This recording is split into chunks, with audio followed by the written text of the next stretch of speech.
بسم اللہ الرحمن الرحیم۔ السلام علیکم۔ خود کو رب کے راستے میں تھکا دیں، کیونکہ یہ تھوڑے عرصے کی تھکاوٹ ہے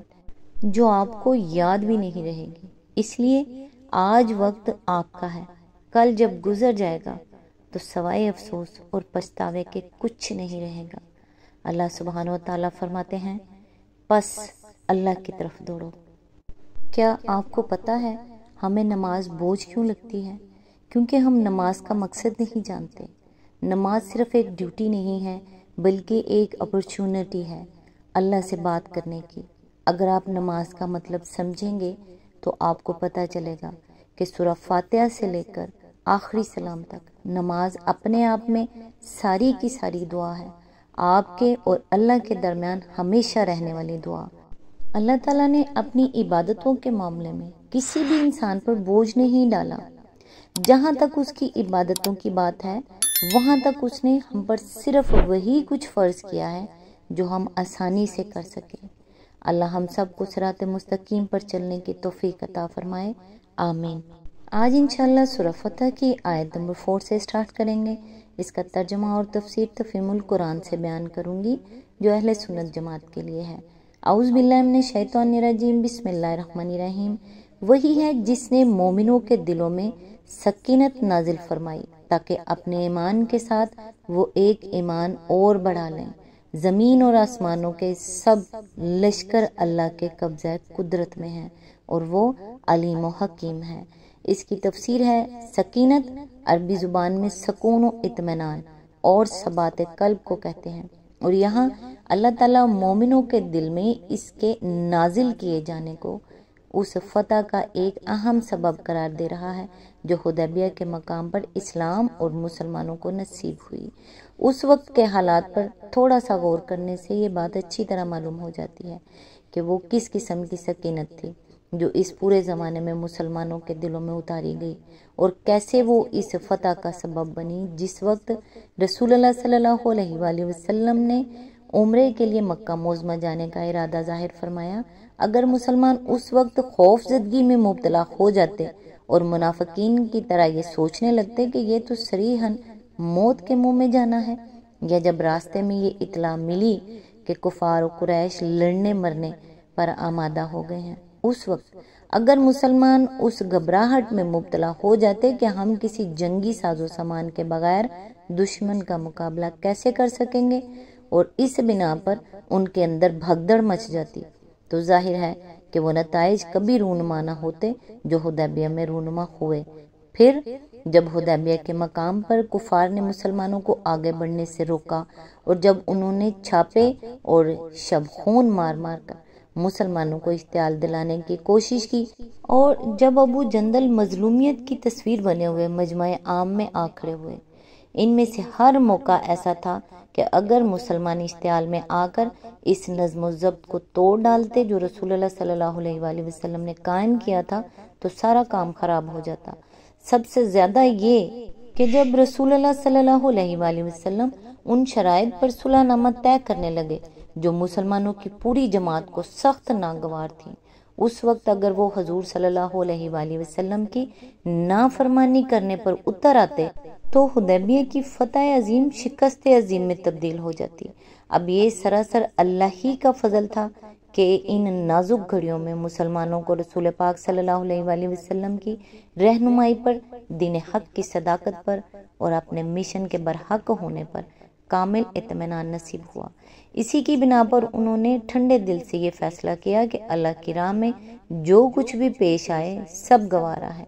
اسی کی بنا پر وہ خوف، گھبراہٹ، اشتعال، مایوسی ہر چیز سے محفوظ رہے۔ اسی کی بدولت ان کے کیمپ میں پورا نظم و ضبط برقرار رہا، اور اسی کی وجہ سے انہوں نے شرائط صلح پر سخت کبیدہ خاطر ہونے کے باوجود رسول اللہ صلی اللہ علیہ وآلہ وسلم کے فیصلے پر سر تسلیم خم کر دیا۔ یہی وہ سکینت تھی جو اللہ نے مومنوں کے دلوں میں اتاری تھی، اور اسی کی یہ برکت تھی کہ عمرے کے لیے نکلنے کا خطرناک ترین اقدام بہترین کامیابی کا موجب بن گیا۔ اسی آیت کے ضمن میں آگے فرمایا، یعنی ایک ایمان تو وہ تھا جو اس مہم سے پہلے ان کو حاصل تھا، اور اس پر مزید ایمان انہیں اس وجہ سے حاصل ہوا کہ اس مہم کے سلسلے میں جتنی شدید آزمائشیں پیش آتی چلی گئیں، ان میں سے ہر ایک میں وہ اخلاص، تقوی اور اطاعت کی روش پر ثابت قدم رہے۔ یہ آیات بھی من جملہ ان آیات کے ہیں جن سے معلوم ہوتا ہے کہ ایمان ایک جامد و ساکن حالت نہیں ہے، بلکہ اس میں ترقی بھی ہوتی ہے اور تنزل بھی۔ اسلام قبول کرنے کے بعد سے مرتے دم تک مومن کو زندگی میں قدم قدم پر ایسی آزمائشوں سے سابقہ پیش آتا رہتا ہے جن میں اس کے لیے یہ سوال فیصلہ طلب ہوتا ہے کہ آیا وہ اللہ کے دین کی پیروی میں اپنی جان و مال، جذبات، خواہشات، اوقات، آسائشوں اور مفادات کی قربانی دینے کے لیے تیار ہے یا نہیں۔ ایسی ہر آزمائش کے موقع پر اگر وہ قربانی کی راہ اختیار کر لے تو اس کے ایمان کو ترقی اور بلیدگی نصیب ہوتی ہے، اور اگر منہ موڑ جائے تو اس کا ایمان ٹھٹر کر رہ جاتا ہے، یہاں تک کہ ایک وقت ایسا بھی آ جاتا ہے جب وہ ابتدائی سرمایہ ایمان بھی خطرے میں پڑ جاتا ہے جسے لیے ہوئے وہ دائرہ اسلام میں داخل ہوا تھا۔ مزید تشریح کے لیے ملاحظہ ہو تفہیم القرآن جلد 2 تفسیر سورہ الانفال حاشیہ نمبر 2، جلد 4 الاحزاب حاشیہ نمبر 38۔ اسی آیت کے ضمن میں آگے فرمایا، مطلب یہ ہے کہ اللہ کے پاس تو ایسے لشکر ہیں جن سے وہ کفار کو جب چاہے تہس نہس کر دے، مگر اس نے کچھ جان کر اور حکمت ہی کی بنا پر یہ ذمہ داری اہل ایمان پر ڈالی ہے کہ وہ کفار کے مقابلے میں جدوجہد اور کشمکش کر کے اللہ کے دین کا بول بالا کریں۔ اسی سے ان کے لیے درجات کی ترقی اور آخرت کی کامیابیوں کو دروازہ کھلتا ہے، جیسا کہ آگے کی آیات بتا رہی ہیں۔ آیت نمبر 5، اس نے یہ کام اس لیے کیا ہے تاکہ مومن مردوں اور عورتوں کو ہمیشہ رہنے کے لیے ایسی جنتوں میں داخل فرمائے جن کے نیچے نہریں بہہ رہی ہوں گی اور ان کی برائیاں ان سے دور کر دے۔ اللہ کے نزدیک یہ بڑی کامیابی ہے۔ اس کی تفسیر ہے، قرآن مجید میں بالعموم اہل ایمان کے اجر کا ذکر مجموعی طور پر کیا جاتا ہے، مردوں اور عورتوں کو اجر ملنے کی الگ الگ تصریح نہیں کی جاتی، لیکن یہاں چونکہ یکجائی ذکر پر اکتفا کرنے سے یہ گمان پیدا ہو سکتا تھا کہ شاید یہ اجر صرف مردوں کے لیے ہو، اس لیے اللہ تعالیٰ نے مومن عورتوں کے متعلق الگ صراحت کر دی کہ وہ بھی اس اجر میں مومن مردوں کے ساتھ برابر کی شریک ہیں۔ اس کی وجہ ظاہر ہے، جن خدا پرست خواتین نے اپنے شوہروں، بیٹوں، بھائیوں اور باپوں کو اس خطرناک سفر پر جانے سے روکنے اور آہ و دفان سے ان کے حوصلے پست کرنے کے بجائے ان کی ہمت افزائی کی، جنہوں نے ان کے پیچھے ان کے گھر، ان کے مال، ان کی آبرو اور ان کے بچوں کو محافظ بن کر انہیں اس طرف سے بے فکر کر دیا، جنہوں نے اس اندیشے سے بھی کوئی واویلا نہ مچایا کہ 1400 صحابیوں کے ایک لخت چلے جانے کے بعد کہیں گرد و پیش کے کفار اور منافقین شہر پر نہ چڑھائیں۔ وہ یقیناً گھر بیٹھنے کے باوجود جہاد کے اجر میں اپنے مردوں کے ساتھ برابر کی شریک ہونی ہی چاہیے تھی۔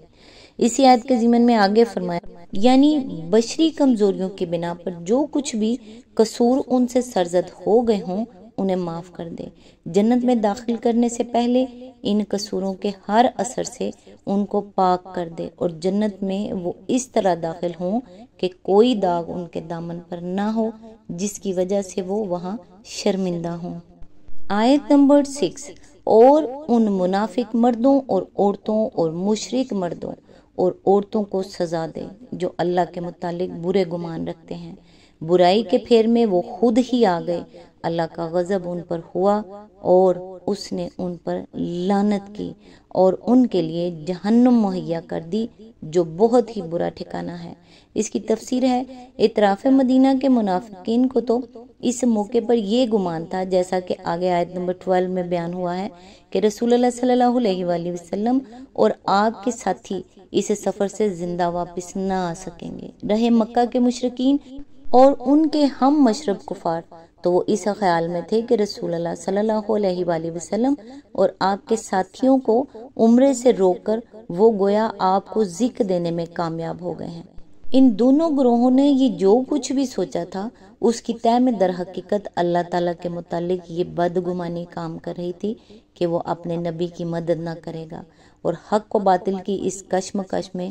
باطل کو حق کا بول نیچا کرنے کی کھلی چھوٹ دے دے گا۔